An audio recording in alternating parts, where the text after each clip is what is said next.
आइए आज आप सब सुनेंगे पौष मास कृष्ण पक्ष की सफला एकादशी व्रत की कथा। इस बार सफला एकादशी का व्रत जो कि 7 जनवरी 2024 दिन रविवार को किया जा रहा है। आप सभी भक्तों को सफला एकादशी व्रत की ढेर सारी शुभकामनाएं। जो भी भक्त सच्ची श्रद्धा के साथ नियम और निष्ठा के साथ सफला एकादशी का व्रत करते हैं, इस दिन भगवान विष्णु, माता लक्ष्मी और भगवान विष्णु के नारायण स्वरूप का पूजन करते हैं, तो इस व्रत के प्रभाव से व्यक्ति के सभी प्रकार के पापों का नाश होता है। यह सभी प्रकार के दुष्कर्मों से छुटकारा देने वाली है। इस एकादशी का पुण्य फल जो कि 5 वर्ष तप करके जो पुण्य फल प्राप्त होता है, वह पुण्य फल सफला एकादशी व्रत करने से प्राप्त हो जाता है और अंत में भगवान विष्णु के धाम की प्राप्ति होती है। तो आइए सुनते हैं सफला एकादशी व्रत की कथा। इसी प्रकार से ज्ञानवर्धक जानकारियां प्राप्त करते रहने के लिए चैनल पे अगर आप पहली बार आए हैं तो चैनल को लाल बटन दबा करके सब्सक्राइब करें, साथ में बेल आइकन घंटी को दबाएं ताकि वीडियो का नोटिफिकेशन आपको समय से मिलता रहे। वीडियो को लाइक करें, कमेंट में भगवान विष्णु की जय जरूर लिखें। तो बोलिए प्रेम से भगवान विष्णु की जय, माता लक्ष्मी की जय। एक बार महाराज युधिष्ठिर और भगवान श्री कृष्ण बैठे थे। तब महाराज युधिष्ठिर ने भगवान श्री कृष्ण से कहा कि हे भगवान, हे प्रभु, पौष मास के कृष्ण पक्ष की एकादशी का क्या नाम है और उसके व्रत की क्या विधि है और उस दिन किस देवता की पूजा की जाती है? कृपा कर विस्तार से मुझसे कहिए, मेरी सुनने की बड़ी इच्छा है। युधिष्ठिर के ऐसे वचन को सुनकर भगवान श्री कृष्ण बोले कि हे पांडु नंदन, पौष कृष्ण एकादशी को सफला एकादशी कहते हैं। इसके देवता नारायण हैं। इस एकादशी को इन्हीं की पूजा होती है। नारायण दक्षिणा सहित यज्ञों से जितना संतुष्ट नहीं होते, उतना संतुष्ट एकादशी व्रत सहित रात्रि जागरण से संतुष्ट हो जाते हैं। जिस प्रकार देवताओं में विष्णु, मनुष्यों में ब्राह्मण, नागों में शेषनाग, पक्षियों में गरुड़ श्रेष्ठ है, उसी प्रकार व्रतों में एकादशी व्रत श्रेष्ठ है। एकादशी का व्रत करने वाला पुरुष धन्य है और मेरा भी पूज्य है। मैं भी उसकी पूजा करता हूँ। सफला नामक इस एकादशी में ऋतु में उत्पन्न होने वाले प्राप्य फलों से भक्ति पूर्वक नारायण की पूजा करनी चाहिए, अथवा नारियल, नींबू, अनार, सुपारी, लवंग आदि अर्पण कर धूप एवं दीप दान करनी चाहिए। षोडशोपचार सहित पूजन कर रात्रि को नृत्य एवं कीर्तन कर जागरण करना चाहिए।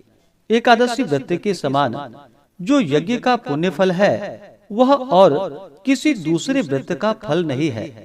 5 वर्ष तप करके जो पुण्य फल प्राप्त होता है, वह पुण्य फल इस सफला नामक एकादशी व्रत के करने से हो जाता है। अब आप सफला एकादशी व्रत की कथा को सुनिए। हे राजन, पूर्व काल में महिष्मान नाम का एक राजा था, जिसकी राजधानी चंद्रावली थी। उस राजा के 4 पुत्र थे। सबसे बड़े पुत्र का नाम लुम्पक था। वह बड़ा ही दुष्ट, महानीच, पापी, धूर्त, हरि निंदक और वैश्यागामी था। साधु, वैष्णव एवं देवद्रोही था।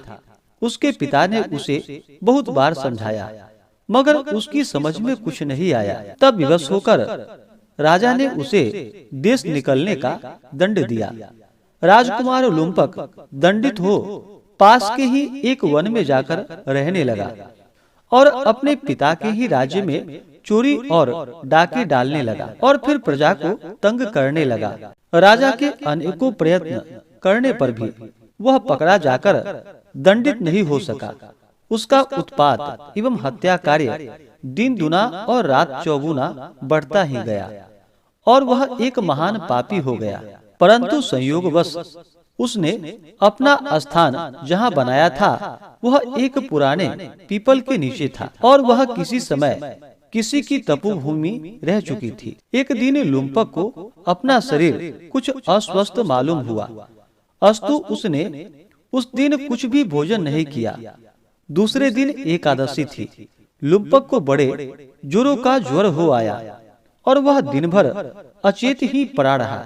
मध्याह्न के समय में उसे कुछ भूख सी मालूम हुई और वह धीरे धीरे चलकर वन से ज्यों त्यों करके कुछ फल लेकर आया और उस पीपल के नीचे बैठ गया। थकावट से उसका शरीर पुनः भारी हो गया और फलों को खाने की इच्छा ही नहीं हुई।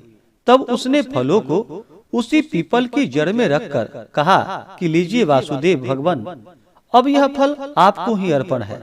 यह कहकर वह उसी जगह पड़ा रहा और रात भर कराहता और छटपटाता रहा। संयोग इसी को कहते हैं कि इच्छा से अथवा अनिच्छा से वह 10वीं से नियम पूर्वक रहकर एकादशी को भूखा रहा।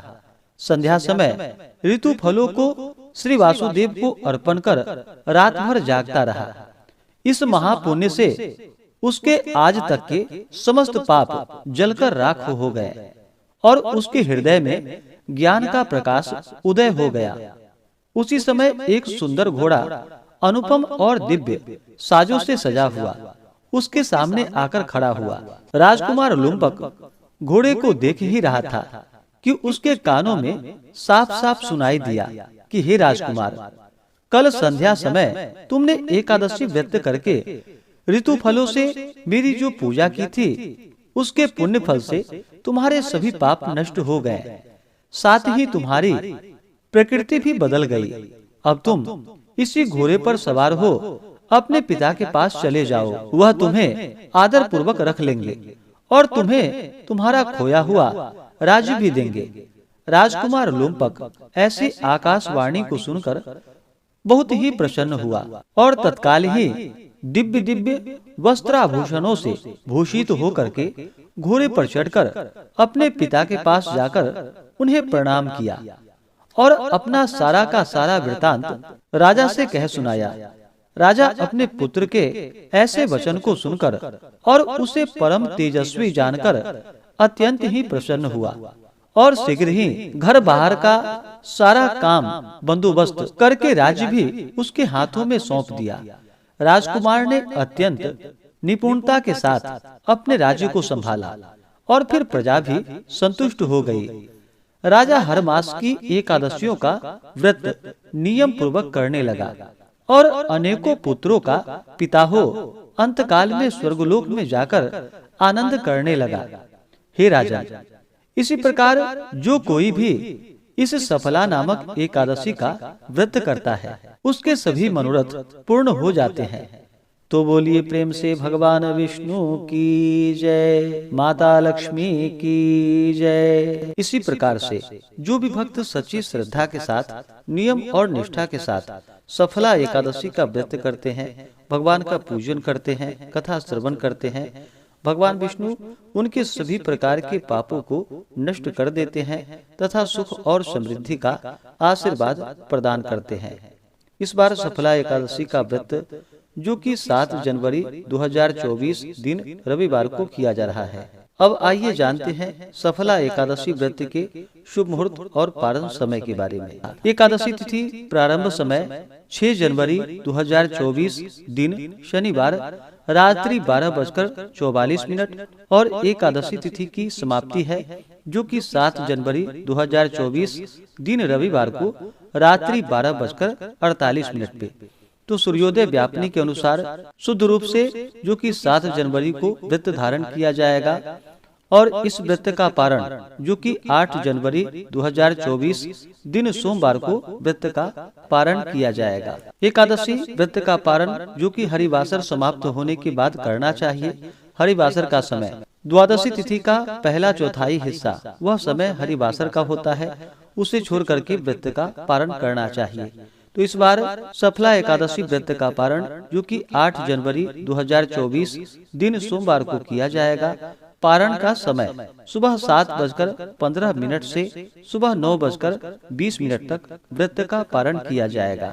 इस व्रत का पारण जो कि गोमयेन पारणम यानी कि गाय के गोबर से व्रत का पारण है, यह संभव ना हो पाए तो आप तुलसी दल, जल या फल से व्रत का पारण करें। एकादशी तिथि के दिन सूर्योदय का जो समय है वह समय सुबह 6:45 और सूर्यास्त शाम 5:23। ब्रह्म मुहूर्त का जो समय है वह समय सुबह 5:27 से सुबह 6:21 तक होगा।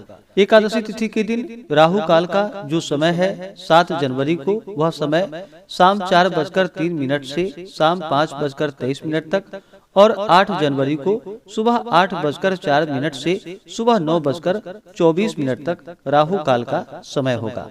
राहु काल समय के दौरान कोई भी नया कार्य या शुभ कार्य आदि नहीं करनी चाहिए। तो ऐसे ही ज्ञानवर्धक जानकारियाँ प्राप्त करने के लिए चैनल पे अगर आप नए हैं तो चैनल को लाल बटन दबा करके सब्सक्राइब करें, साथ में बेल आइकन घंटी को दबाएं ताकि वीडियो का नोटिफिकेशन आपको समय से मिलता रहे।